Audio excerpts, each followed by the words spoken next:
goddamn well. First of all, I know. Yes, mama. Thank you so much. I know Kal's gonna ask me some great questions, and I'm gonna ask some mediocre answers. But before that happens, I need to say two things. One, I'm only able to do what I can do because of people who paved the path, and number one on that list is Kal Penn. I'm flattered by the creative way in which you called me old. No, you're the GOAT. And the second, the main thing I want to say before we get into this truly, and I mean this so genuinely from the bottom of my heart, I know times are rough right now. I know everything is so expensive. It means truly so much to me that you spent your money to come and watch this movie. So thank you so much.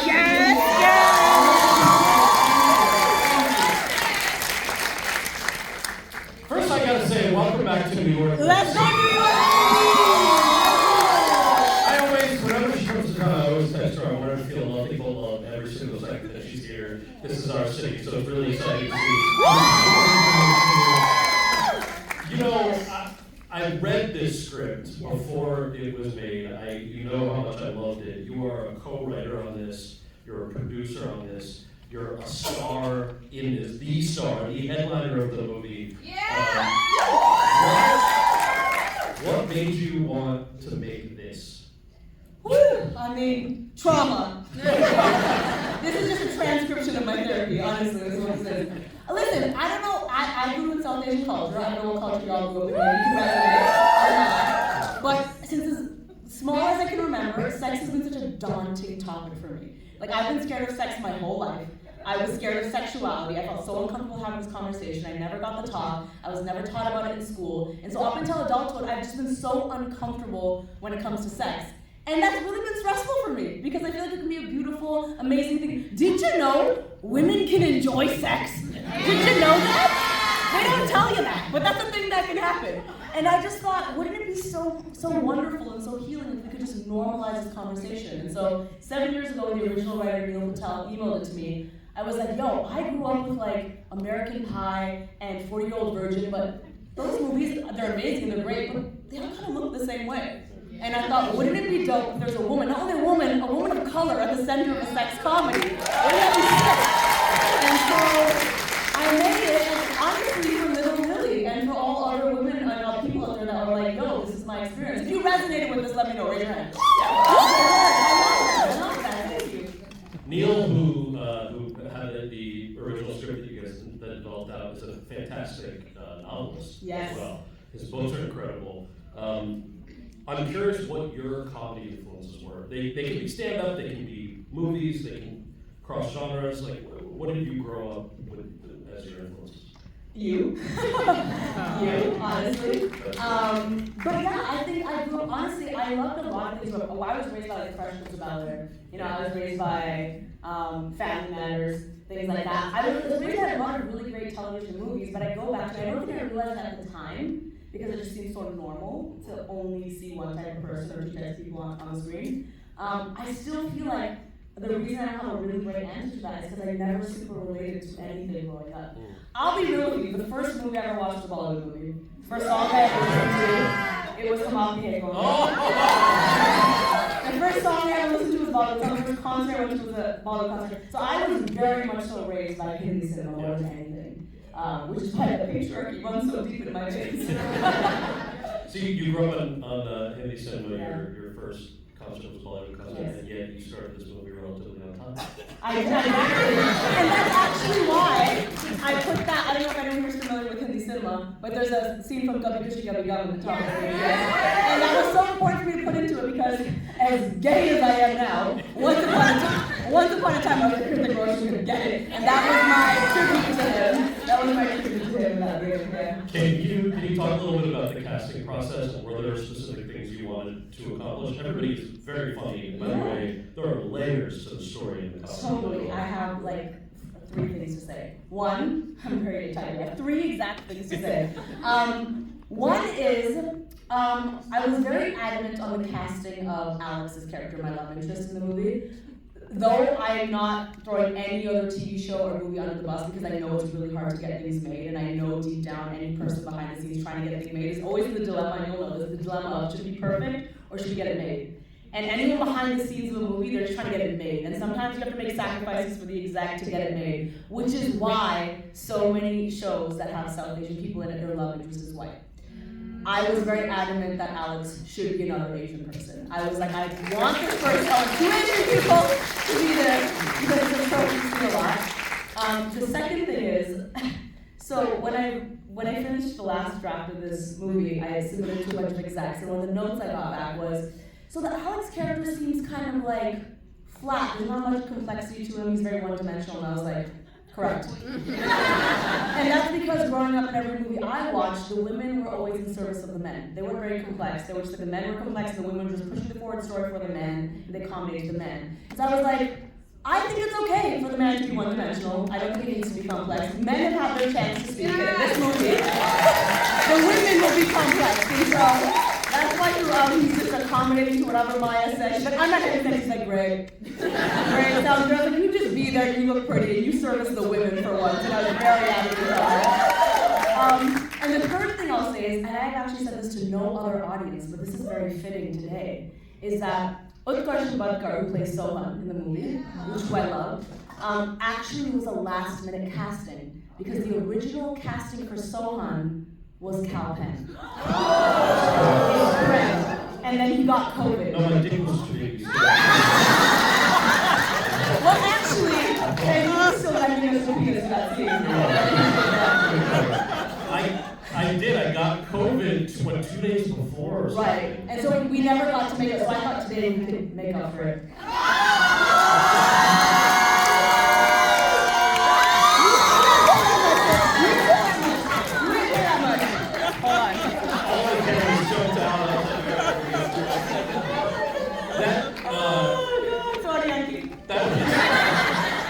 That was obviously a bummer because I wanted to be in it. This is what I meant by I read the script. Right. So really, when you put the cast together, one of the things that I noticed was, so back in the day when we made Harold the Cargo White Castle. Hey!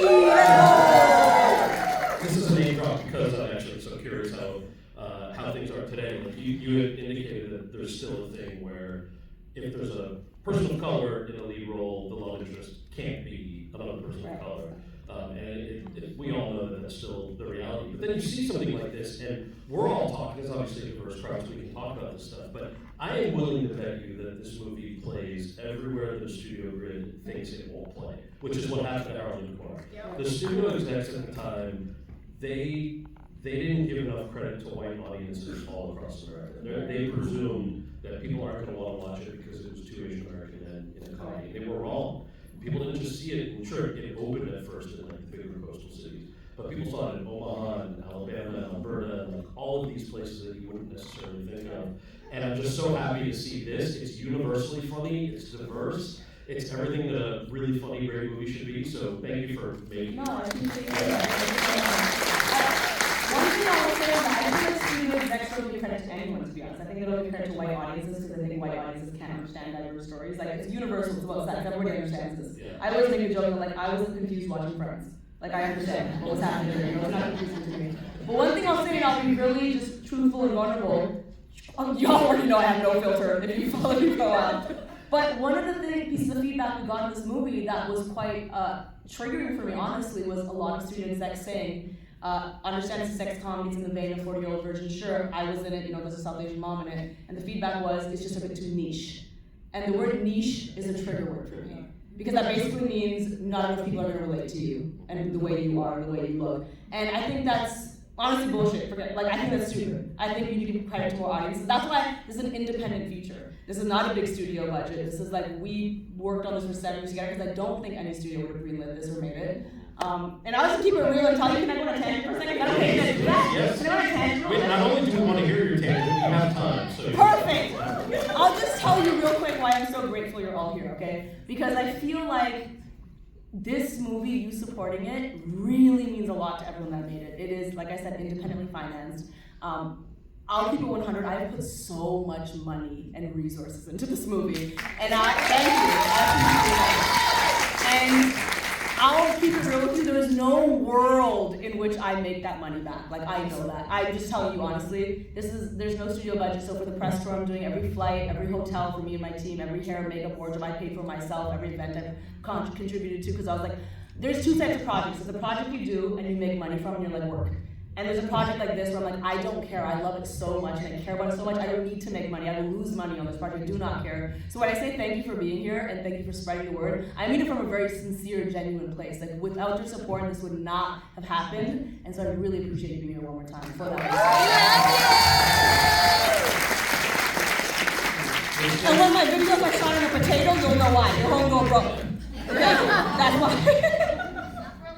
This question I very selfishly want to know the answer to, all right? And I'm asking because I obviously have had this experience that I'm about to ask you. Okay, I'm also selling pop. I'm so hot right now. So take it all. So gay with the boxers. Stop it. Okay. Your parents saw the movie a couple nights ago. Yeah. What was their reaction? Ooh, boy. So, my mom actually factually helped with the movie. She's an accredited cultural consultant on the movie. Her name is in the credits. Not a vanity. She helped with every India scene, make sure the dialogue, Hindi, Punjabi was right, make sure everything was proper. Because you know when you watch some diverse movies and you're like, I know a white person behind the scenes F this up. You know, you watch something in Hindi and then something like Arabic music, you're like, who did this? Who did this?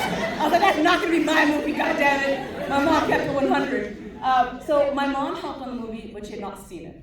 And so, actually, the 40 minutes before I submitted the script, because I was chasing the writer's strike, and the writer's strike was at midnight, it was like 11 o'clock, and I was like, I gotta submit the script. And at the age of 35 at the time, I was like, I have not asked my mom permission if I could do this movie. And so I FaceTimed her, I was like, Mom, you've not known about this project I've been writing, but I need to know if I'm allowed to do it. And me and my mom never had to talk. Like, my mom's a virgin, you don't understand. We never And so she's like, well, what's it about? And I was like, oh, okay, it's about sex, there's masturbation, there's a vibrator, there's all this stuff. And then she's pause, and she goes, do you use vibrator? And I was like, ah! And it passed away that day. And then I was like, and at the end she said something so beautiful. She said, if you think it's okay, then you should do it.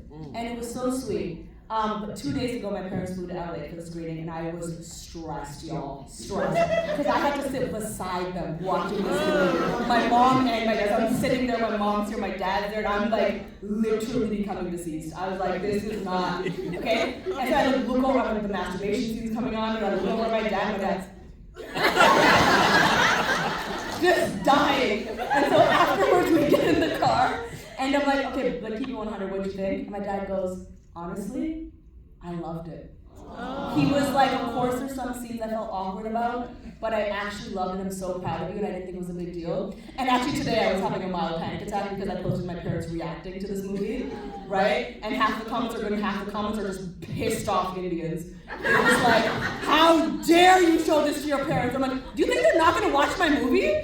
But the weirdest comments were like, this is what the patriarchy, I tell you, it's not cute. Comments were, I understand you show your mom, but how dare you show your dad? I'm like, seriously? Like, I think he knows what's up. You know what I mean? There's a billion of us on the planet. We know what's up. Creators of the Kama Sutra, come on, man. I think you know what's up.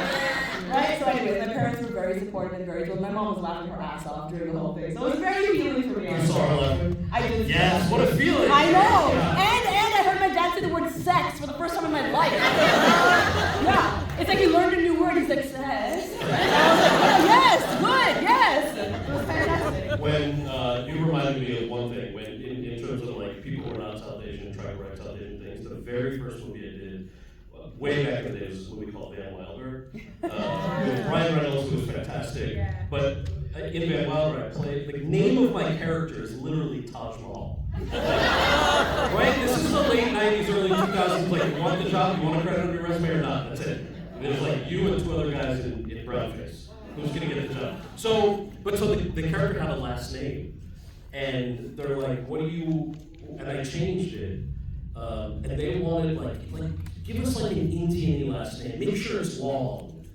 So I was like, can we just change his first name instead? They're like, no.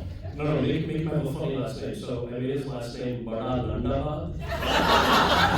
It's like loosely translates into like huge cocktail. And they don't know, and there's like little nuggets like that. So amen for wanting to make sure. That's what making the path is all about.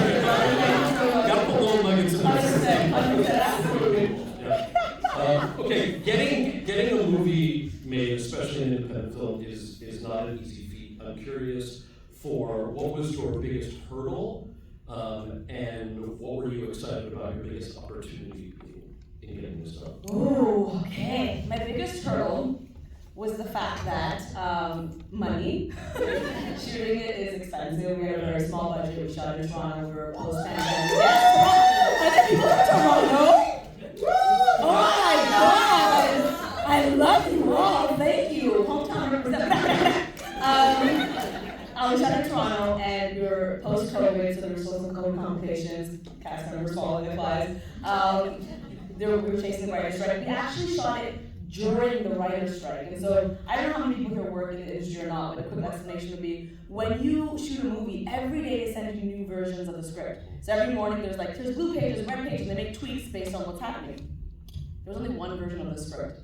I was not allowed as a writer to make any revisions to the script at all, which is like unheard of in a movie, to just have white pages. And so there's two instances in the movie, I don't know if you caught on to it, but that are a little awkward. And it's because I was not able to change the writing, so we had to improvise things. Number one is when my best friend Jess goes, "You've been iced!" And it's a beer. Yes. That's because it's written as Smirnoff Ice, and they did not clear it. And I could not, I know, idiots. Idiots. And they're like, "We don't want people to get iced," but do you know your friend? Stop. And so we had to change it to a beer. We did this whole improv thing of like, colorblind, and you're my favorite white friend. That was all improv to make up for that. The second one is Alex is written as Korean. And so that hiccup of like, Filipino, Thai, Korean, that also was to make up for the fact that, so it was really hard to not be able to rewrite certain things, just have to improv them. What was the second part of your question? The thing you were like hopeful about, the thing you were excited about accomplishing. Listen, I don't know who has followed me here for a long time, but I saw. By the way, can I just say you gave me some unnecessary flowers, I think? You are the OG of streaming, of it sketches that make us feel like, oh, you know my cousin. Yeah.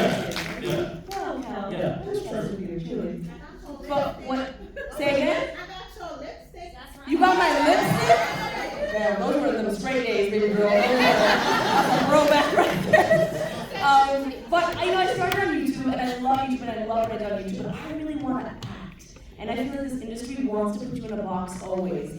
They want to keep saying creator. I don't think anything's wrong with creator. I just don't do that anymore. I write and I act, and I'm hopeful about this movie hopefully being able to let me do more things like this. I already have 2 follow-up scripts to this movie. I want to do, yes. I'll tell you my dream. My next script is going to be Girls Trip with 4 Indian aunties, based off my okay, and the one after that is a zombie apocalypse takes place at an Indian wedding reception.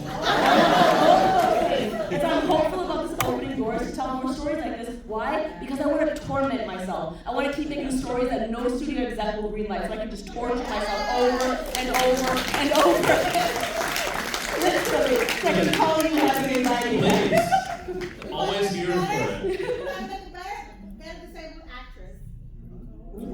If you want to make it better, get a disabled actress. Oh, baby girl, let's go. I'm ready to go. Let's go. All day, every day. All day, every day. I'm all about it. I appreciate your name. Stephanie, I see you and I appreciate you, baby girl. I'll say that. This is your first feature. Yes. And it's very intimate. There are many intimate scenes, which, depending on who you talk to, some actors are like, oh, the intimate scenes are very difficult. Other actors are like, yeah, no, it was just part of the job. Nowadays, unlike 20 years ago, there are intimacy coordinators, there's a whole choreography of the scenes. Right. What was that whole process like for you? Can you walk us through it? Because, like, okay, I assume you had to have some form of that conversation with your parents. What's the audience and friends version of, like, just how do you make this? Right, I told my mom very vague detail. I didn't want to detail. It's all CGI. Because I would be stressed. Like, I would be stressed if I was like my parents were like doing. Like, no matter how old I am, any trauma, like I'm stressed with my parents, no matter what. There's an intimacy corner that makes you feel very comfortable and set. It's all very safe. It's very pragmatic, which I love. But you know, I was particularly stressed about those masturbation scenes because that's just me. And I was like, that's gonna be my first feature, let's masturbate. You know, why don't we just make that my first feature? To prepare for those scenes, those masturbation scenes, I practiced. I recorded myself. No. Which one, baby?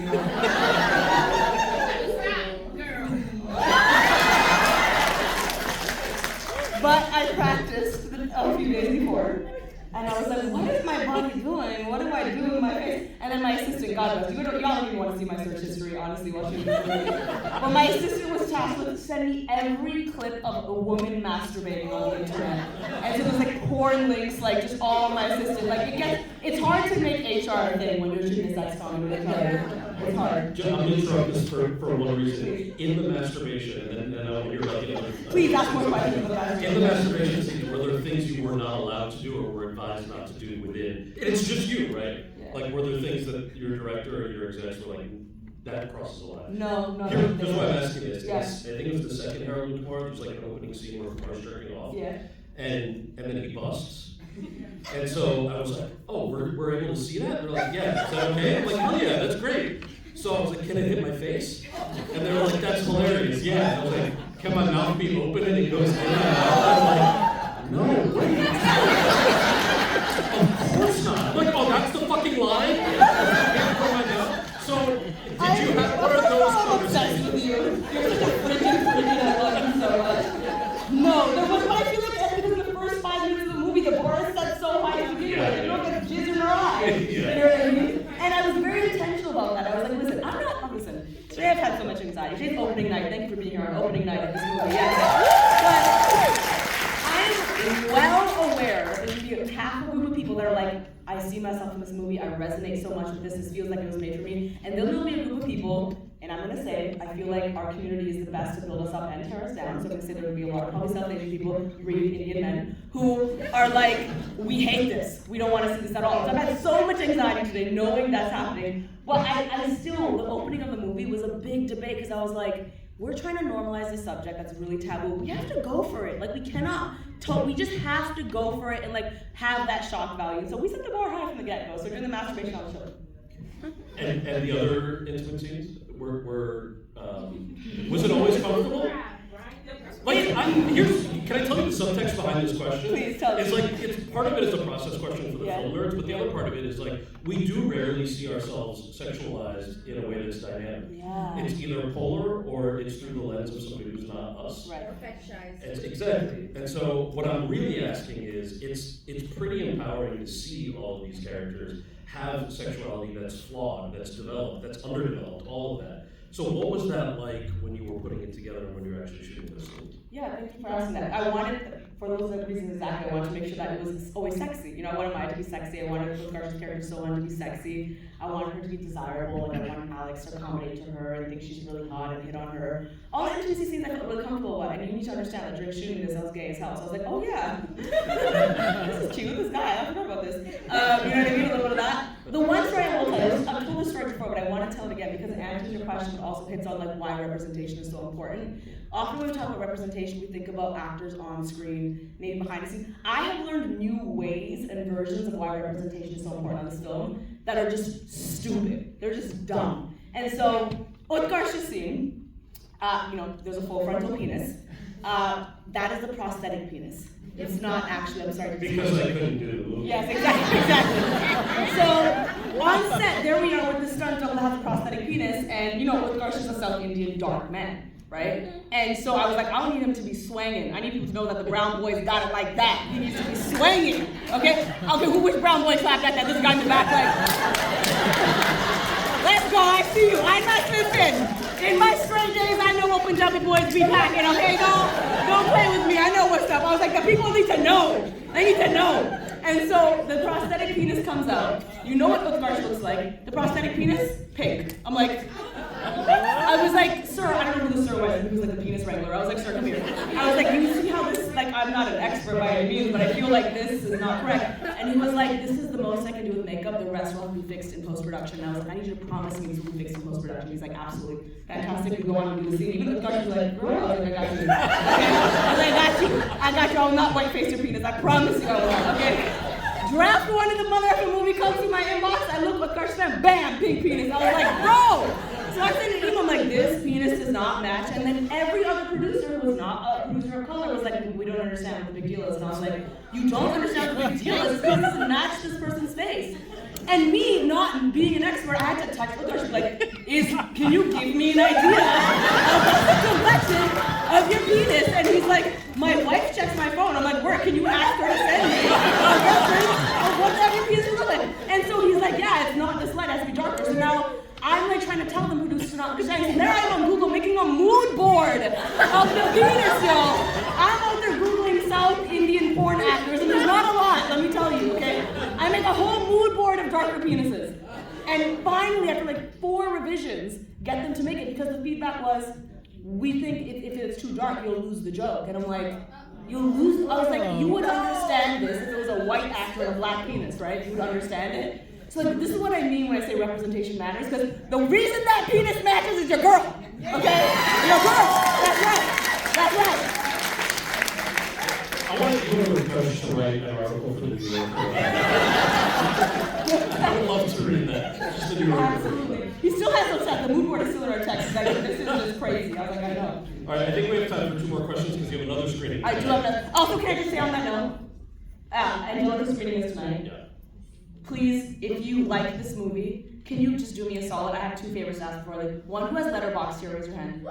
Yes, please leave it a review. I don't even care what the review is. Just leave it a review if you liked it or if you didn't like it, whatever it is. And the second thing is, from the bottom of my heart, an indie movie lives and dies on opening weekend. So if you like this movie and you want friends to go see, you want to spread the word, please tell them to go tomorrow or Sunday. That is the only way we keep going to theaters and we get a theatrical run. Beyond that, we would die if people don't go this weekend. So if you like the movie, please spread the word to your friends. That was going to be my last question. I am still getting Sorry, back I'm so to it control freak. because I it's just true. No, it's true. I feel like you can never say it enough. The other last question I had was, were there things in the movie that didn't make the cut? Yeah. There was a strip club sequence where this dude bro would like spin me upside down. That didn't make the cut, we didn't have budget for it. But the biggest thing that didn't make the cut that I am just gonna have to drag them, and I'm okay with doing it, so don't post this, is in the masturbation sequence, when I'm saying things, as the Container Store of Beyonce, one of the things I say, but it didn't get cleared by the brand, was, I'm like, the first thing I actually said, I was like touching myself, I'm like, Mr. Clean Magic Eraser. And Mr. Clean didn't clear it. I'm like, are you dumb? Are you dumb? Do your marketing people not, why would you not want a woman masturbating to your product? Are you insane? So Mr. Clean Magic Eraser didn't want me to masturbate to them. And that didn't make the cut, and I was devastated. Not only because of the product, but have you seen the man? He's jacked, he's cute. He's cute. You want to take Mr. Clean? I would talk to Mr. Clean. Why not? You would talk to Why not? I would talk to Mr. Clean. I'm going back to the last thing you said because it's important. Movie viewership is down, which you wouldn't know from this beautiful packed group. It's opening weekend for your film. There are a few films like this for a couple of reasons. Obviously the cast, the fact that it's from the community and for the community, but really for everybody. And it's a comedy. It's a funny sex comedy that's not scared to push boundaries, to make you laugh. How can people spread the word? Listen. And where is it opening this weekend? Ooh. Because we all have friends with Yeah, a list of cities. It's like only in America right now, there's a list of cities. The New York, the LAs, the Phoenixes, the Salems, the Nashvilles, the Kyle, y'all names to me. Chicago, Texas, Austin, Texas. So it's about spreading the word, but it's also like, hey, messaging your friends and being like, I really like this movie. Go buy tickets, or let me buy you tickets, or let me take my friends to go actually see it. It's literally the ticket sales. Social media is so saturated these days. You know, I always tell my other famous friends, like, they just don't quote me on their story. In fear of nothing. It's in theater nothing. These days, so I need the actual ticket sales for the movies to keep going. So if you like it, take your friends. And honestly, bring your parents. Heal some trauma. Tell your parents to watch this movie. Do the thing. It's literally just about taking your friends and spreading the word however you can. That's literally what it is. I figured you were going to say some of that, and legit did not think you were going to say take your parents. I only say that because honestly, watching this movie with my parents has healed some level of my trauma. Like, we were able to have an open conversation for the first time in my life after watching. What's the worst thing that happened? They're going to be awkward for an hour? Like, they do that during Bollywood movies anyways. They did that during Titanic anyways. You guys survived, right? They're going to be awkward for an hour. Then I tell you what, the comedy is the best vehicle for like healing things. They'll laugh about it, and I bet you'll see them laugh, and you're like, did you laugh at that just now? And I really think it's important to bridge the gap with the old generation through this movie. I really do. That is so well said. I'm going to let you get to the Angelica. Ladies and gentlemen, Lily Singh. Can we just do a story real quick? I appreciate it. You guys want to stand up or wherever you feel comfortable doing, and I'll do a quick story? Yeah? Cal, be with me. I'm going to say something along the lines of, yo, I'm in New York with this amazing. I don't know what I'm going to say. I'm going to say, I'm in New York with this audience. If you like this movie, make some noise or something. You guys just make some noise. Is that cool? Yeah. Can we do that? All right, sick. Here we go. All right, I'm in New York with Kal Penn. This audience just watched Doing It. Did you like it?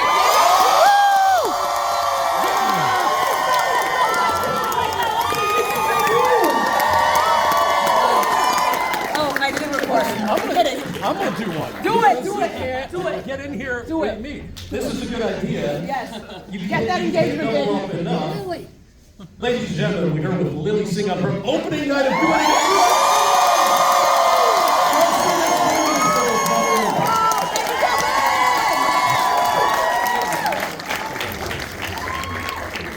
Thank you all. Get on stage. Let's appreciate you.